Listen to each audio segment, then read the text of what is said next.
Hai guys, welcome back to my YouTube channel Sang Trio Perfume bersama gua Trio. Nah, di video kali ini kita bakalan ngebahas beberapa parfum desainer terbaik dari masing-masing brandnya. Nah, sebelum itu gua bakalan kasih explanation dikit apa itu designer perfume.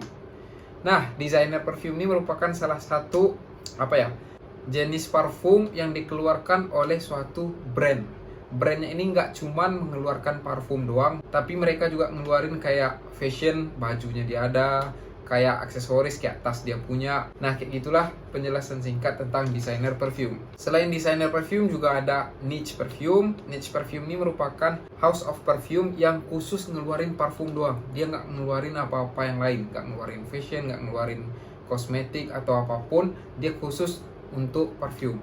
Ada juga celebrity perfume. Nah, itu merupakan parfum yang dikeluarkan oleh selebriti. Contohnya Ariana Grande, Britney Spears, David Beckham. Nah, itu tipikal celebrities perfume. Nah, di video kali ini kita bakalan ngebahas parfum-parfum terbaik dari brand-brand mahal. So, cek videonya berikut guys. Check this out.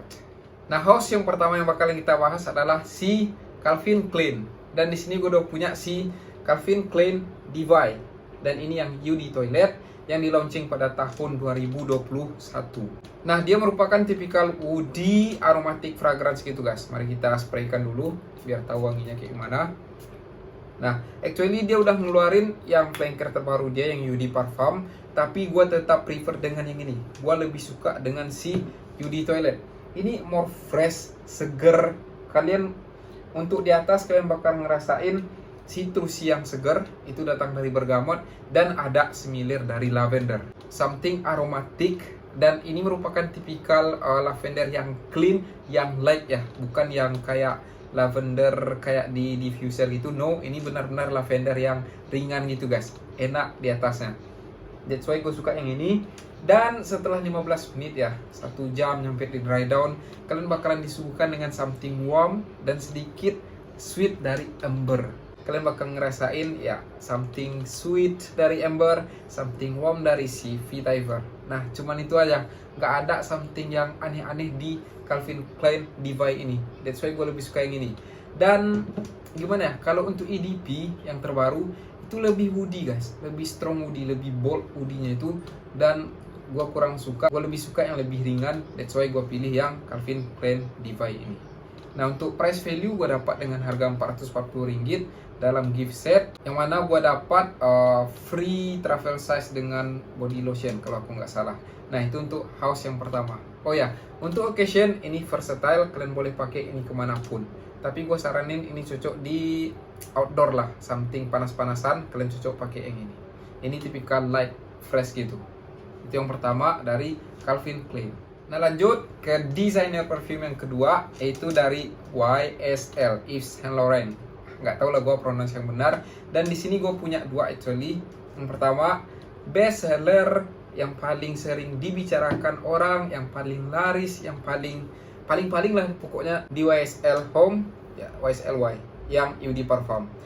Tapi actually kalau dari segi scent gue lebih nyaman dengan YSL L'Homme. Ini YSL L'Homme yang pertama kali ya bisa gue bilang ini yang original.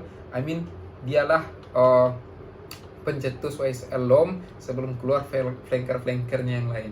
Gue paling suka yang ini. Tapi kita bakalan ngebahas si YSLY karena title kita best designer perfume dari masing-masing brand. Jadi yang terbaik dari brand YSL untuk semua kalangan, semua orang, yaitu si YEDP. Nah, ini merupakan tipikal aromatic future fragrance yang di-launching pada tahun 2018. Nah, pas dia di-launching nih kayak ada segitiga bermuda. Gue ulang lagi, dari 3 brand ternama luxury brand, yaitu si YSLY dari YSL, Sauvage Dior, dan Bleu de Chanel. Nah, 3 nih kayak pesaing berat di pasaran parfum lah dari awal mereka rilis. Nggak bisa dipilih mana yang terbaik antara bertiga. Dari segi scent mereka mirip, dari price value mereka mirip, dari dari anything dari mereka bertiga mirip. Nah, sekarang kita bahas YSLY. Kita spraykan dulu.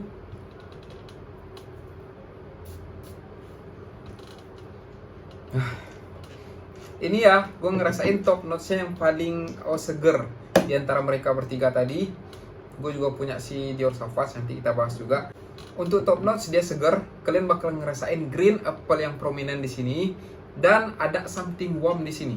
Setelah beberapa second doang, 1 menitan, kalian bakal ngerasain warm yang berasal dari si jahe. Jadi 2 notes ini yang bakalan prominent di atas. Green apple dengan si jahe bakalan bertahan 5-10 menit di top notes dari si YSL-Y ini.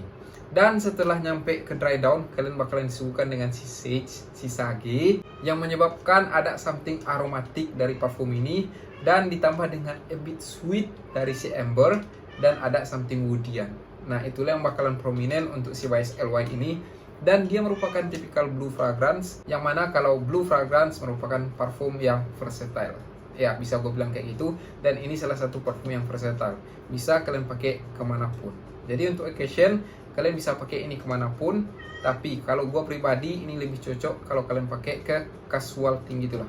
Kalau kalian udah dress up, kalian pakai something casual kayak kemejaan, celana dasar, atau celana chinos, kalian pakai lah yang ini, cocok. Nah, kalau untuk price value, ini gue beli 510 ringgit. Gue beli kemarin di Isetan, Mid Valley, yang kalau di Indo kan itu sekitar 1,7 jutaan. Nah, itu untuk si YSL. Next, kita pindah ke house yang ketiga, yaitu Dior. Siapa yang nggak kenal Dior? Dior aja lah kita sebut ya. Pronounce-nya yang benar kayak Dior. R-nya tuh di langit-langit gitu. Gue udah tengok how to pronounce Dior. Nah, ternyata yang benar tuh Dior. Nah, di sini gue punya si Sauvage Eau de Parfum. Ini yang paling laris di Dior, guys. Untuk parfum pria, inilah King of Dior. Bisa gue bilang kayak gitu, ini super hype.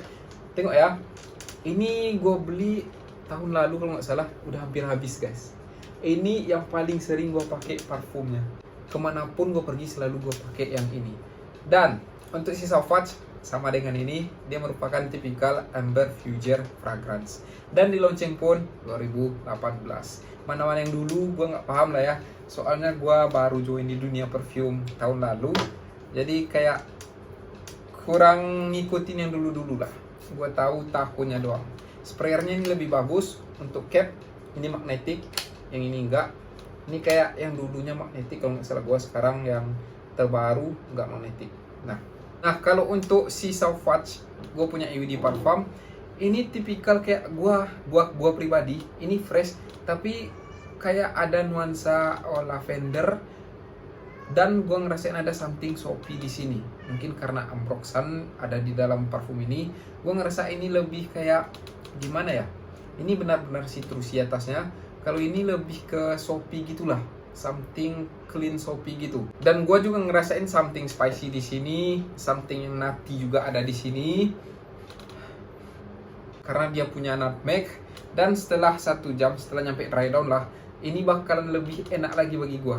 Ini lebih sweet ketimbang yang ini. Yang ini kan sweetnya datang dari amber. Kalau ini sweetnya datang dari vanilla. Vanilla dan ambroxan yang ada di dry down membuat gua kayak lebih nyaman dengan ini di dry down ketimbang dengan si YSL-Y. But actually ya, vibe mereka berdua mirip. Kayak blue fragrance sewajarnya. Nah, untuk occasion sama, versatile, sama lah persis, cocok dipakai casual thing, ke kantor, kemanapun kalian cocok pakai yang ini.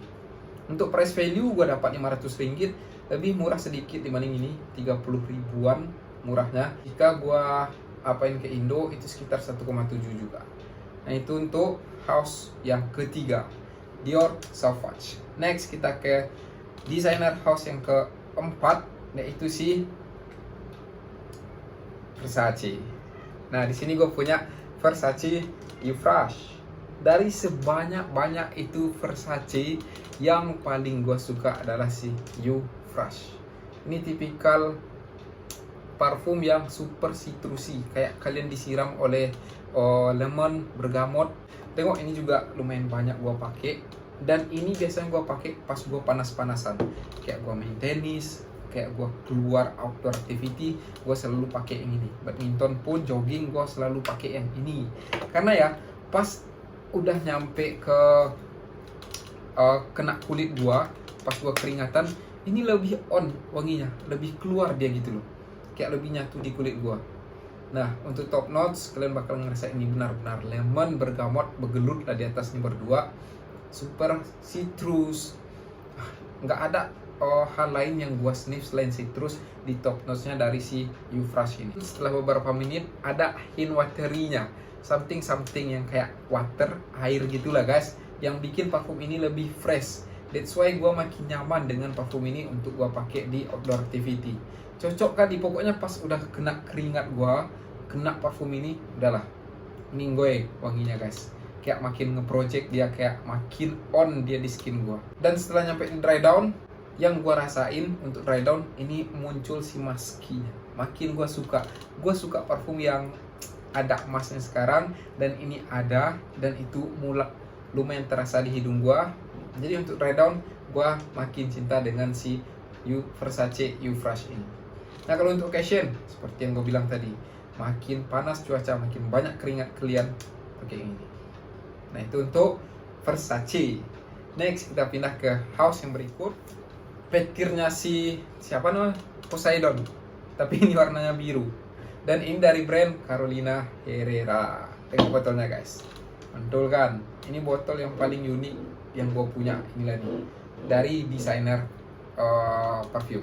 Nah, mari kita spraykan. Actually ini keluar pada tahun 2021 kalau aku nggak salah. Ini yang terbaru dari Bad Boy Carolina Herrera Bad Boy Electric Cobalt.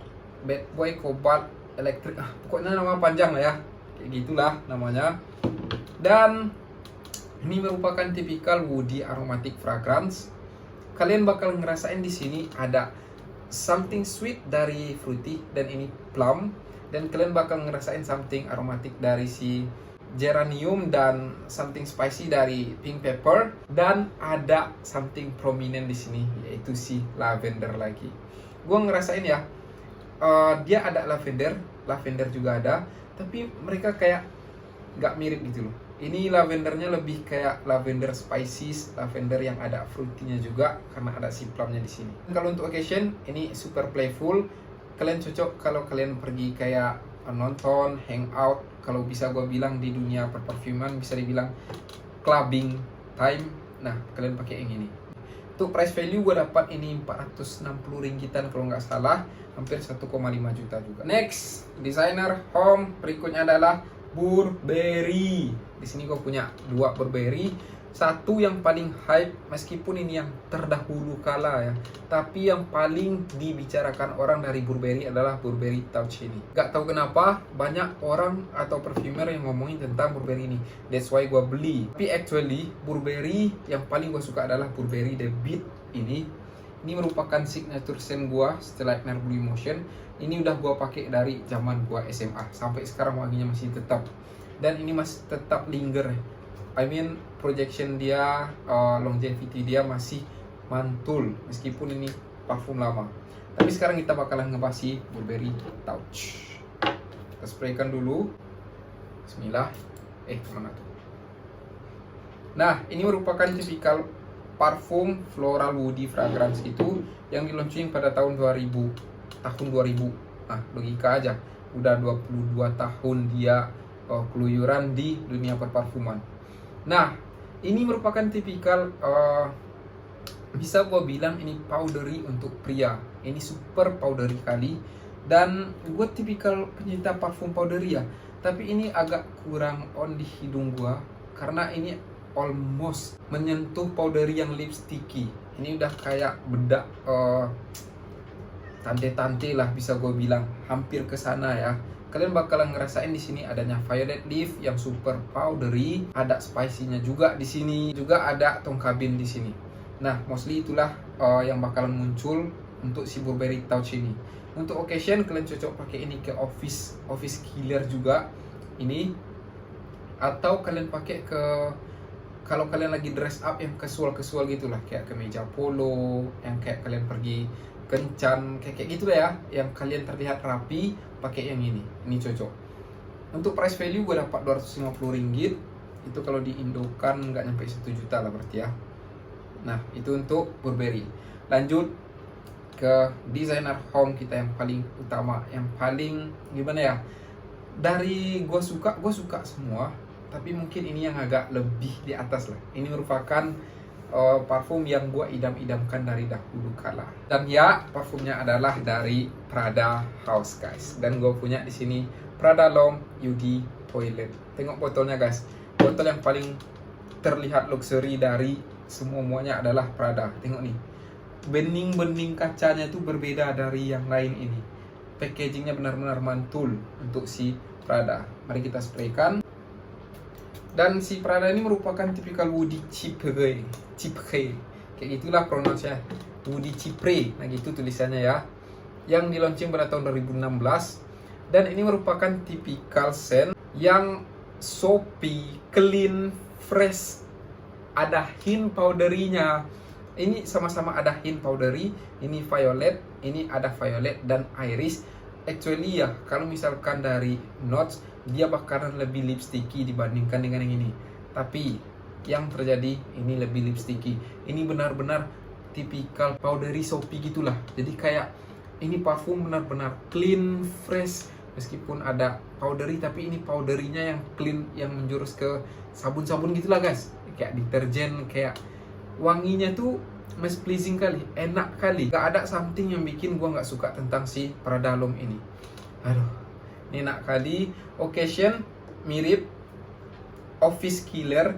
Kalau gua bisa pilih office killer, kalau kalian pekerja kantoran kayak pegawai bank, apalagi ya yang kerja di bawah ruangan AC, kalian pakai celana dasar, baju kemejaan, masuk ke celana fit gitu loh. Kalian pakai yang ini, kalian bakalan terlihat lebih rapi, clean dan fresh. Nah, kalau untuk price value Rp440, lebih murah pula dibanding yang ini, tapi gue lebih suka yang itu. Ya begitulah dunia perfuman, guys. Nah, that's all ya. Top berapa nih ya? 1, 2, 3, 4, 5, 6, 7. Top 7 brand luxury, brand mahal dengan parfum-parfum yang hype dari masing-masing brand tersebut. Nah, bagi kalian yang mau request, atau bagi kalian yang gak termention parfumnya, atau bagi kalian yang misalkan, oh yang Dior yang best tuh yang inilah, yang YSL yang best tuh yang ini, bukan yang itu. Nah, tulis di kolom komentar. Kalau bagi gua, yang paling best dari masing-masing desainer house ini adalah mereka ini. Nah, bagi kalian yang mungkin berbeda atau ada pendapat lain, boleh tulis komentar kalian di kolom komentar, guys. Nah, sekian dulu video kita tentang top perfume dari masing-masing desainer perfume. Kita jumpa di next video, guys. Akhir kata is sayonara.